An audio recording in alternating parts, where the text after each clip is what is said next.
कानी बहू। किशोरी लाल जी के बेटे राघव की शादी की बात जगह जगह चल रही थी, लेकिन किशोरी लाल जी को कोई लड़की पसंद ही नहीं आती थी। और उसकी एक ही वजह थी, किशोरी लाल जी का लालची होना। उनको लड़की वालों से मोटा दहेज चाहिए था और इसी चक्कर में एक दिन वो एक बहुत पैसे वाले के घर अपने बेटे का रिश्ता लेकर पहुंचे। उस आदमी का नाम था ओम प्रकाश। देखे किशोरी लाल जी, मेरी एक ही बेटी है और मेरी सारी संपत्ति जायदाद सब कुछ मेरी बेटी नैना का ही है। पापा, नाम से लगता है बहुत खूबसूरत होगी। कितना अच्छा नाम है ना, नैना। ओ, वैसे बात तो सही है आपकी। अब इतना पैसा है, जमीन जायदाद है, इकलौती बेटी, आप भी क्या करेंगे? सब कुछ उसे ही देंगे ना। बिल्कुल ठीक पहचाना आपने। बस बेटी की शादी और सारी जायदाद उसके नाम। पापा, बिना देखे हाँ कर दीजिए ना। इतना अच्छा रिश्ता फिर कहाँ मिलेगा? माला माल हो जाएंगे हम। मैं अपनी बेटी को बुलाता हूँ। अरे नहीं नहीं नहीं नहीं, आपकी बेटी का नाम नैना है, सुनकर ही लगता है बहुत सुंदर होगी। रहने दीजिए अंकल, मैं तो आपकी बेटी के नाम से ही इतना खुश हो गया हूँ कि उसे बिना देखे शादी करने को तैयार हूँ। अब तो मैं उसका चेहरा सीधे शादी के बाद ही देखूंगा। और इस तरह राघव नैना का चेहरा नहीं देखता और उससे शादी कर लेता है। शादी के बाद अपनी सुहाग रात पर जब राघव नैना का घूंघट उठाकर देखता है तो नैना की आंखें बंद थी। कितनी खूबसूरत हो तुम नैना, जरा अपनी आंखें खोलकर मेरी तरफ देखो तो सही। नहीं, मुझे शर्म आती है। अरे, मैंने तुम्हें शादी से पहले भी नहीं देखा, और अब अगर तुम आंखें खोलकर मुझे देखोगी भी नहीं तो मुझे अच्छा कैसे लगेगा? इससे पहले कि नैना अपनी आंखें खोलकर राघव की तरफ देखती, अचानक से लाइट चली गई और राघव नैना को पूरी तरह से देख भी नहीं पाया। अगली सुबह नैना राघव के लिए नाश्ता बनाकर लेकर आई। अरे ये क्या, आधा पराठा सेका हुआ है और आधा बिल्कुल कच्चा। ये तुमने क्या किया नैना? बहू, तुमने क्या आधा पराठा तवे से नीचे लटका कर रखा था, जो आधा सेका है और आधा कच्चा? मुझे जितना दिखेगा उतना ही तो सीखूंगी ना पापा जी। जहाँ जहाँ मुझे नजर आ रहा था वहाँ मैंने सीख लिया, जहाँ जहाँ नहीं दिखा वहाँ कच्चा रह गया होगा। इसका क्या मतलब है? ये कैसा मजाक कर रही है तुम? अरे बहू, तुमने इतना लंबा घूंघट क्यों लगाया हुआ है? देखो, हमारे घर में बहुओं को बेटी की तरह रखा जाता है, और फिर तुम तो इतना सारा माल लेकर आई हो। देखो, ये घूंघट डालकर रखने की कोई जरूरत नहीं है। हाँ नैना, पापा जी ठीक कह रहे हैं, तुम तो आराम से रहो, अपना ही घर समझो। नैना अचानक से अपना घूंघट उठा लेती है। अरे ये क्या पापा, नैना की तो एक आंख फूटी हुई है। नाम से नैना, लेकिन ये तो कानी बहू निकली। मेरे साथ धोखा हुआ है, धोखा। बिना दिखाए अपनी कानी लड़की मेरे संग ब्याह दी। मुझे कानी बीवी नहीं चाहिए। मुझे अभी ओम प्रकाश जी से बात करनी पड़ेगी। आखिर उन्होंने मेरे साथ ऐसा किया क्यों? अरे, आप लोगों ने ही तो पापा से कहा था कि आप लोग शादी से पहले मुझे देखना नहीं चाहते। अब मेरे पापा पर क्यों इल्जाम लगा रहे हैं? अरे लेकिन उन्हें बताना तो चाहिए था ना कि तुम कानी हो, एक आंख से तुम्हें दिखाई नहीं देता।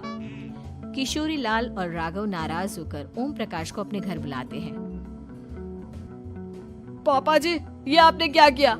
शादी से पहले बताया क्यों नहीं कि नैना की आंखों में परेशानी है? अरे, आप ही ने तो लड़की देखने से मना कर दिया था।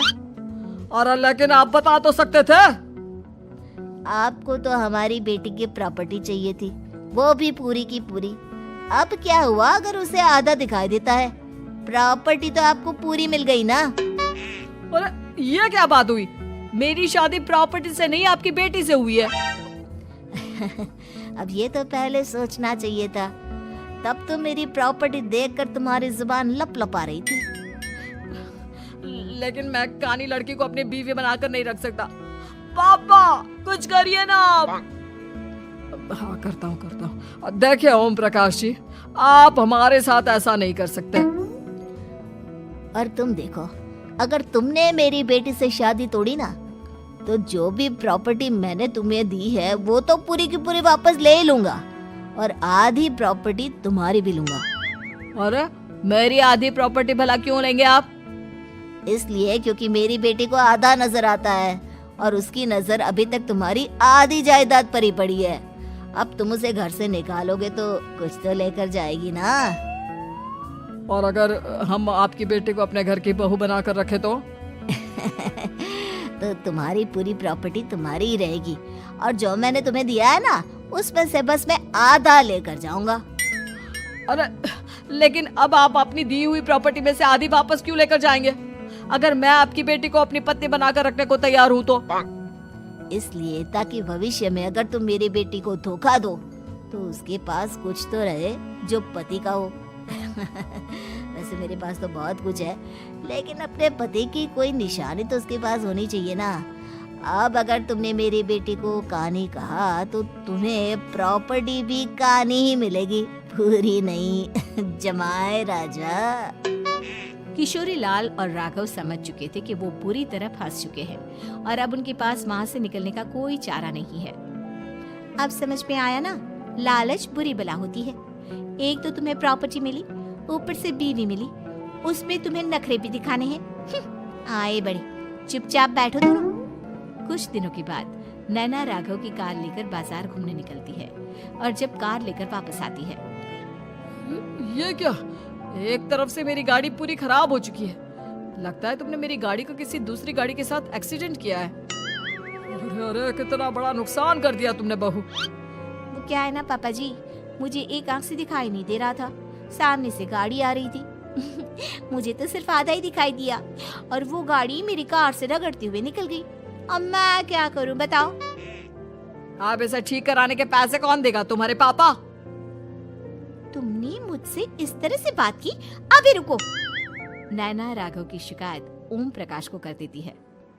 देखो राघव, अब जो मेरी आधी प्रॉपर्टी तुम्हारे पास थी ना, उसमें से आधी और मैं लेकर जाऊंगा, क्योंकि तुमने मेरी बेटी को डांटा। अरे नहीं नहीं पापा जी, गलती हो गई, माफ कर दो। गलती की तो कोई गुंजाइश ही नहीं। अगली बार मेरी बेटी को डांटा तो बची हुई आधी में से आधी और ले जाऊंगा। लालच के चक्कर में हम दोनों ने बहुत बड़ी गलती कर दी बेटा। एक तो तुम्हें कानी बहू मिली और ऊपर से जो माल मिला वो भी काना। इस तरह राघव की हर एक गलती पर ओम प्रकाश उसकी प्रॉपर्टी का आधा आधा हिस्सा लेकर अपना सारा माल वापस ले गया और राघव को कानी बीवी से काम चलाना पड़ा। भाई लालच वाकई में बुरी बला है।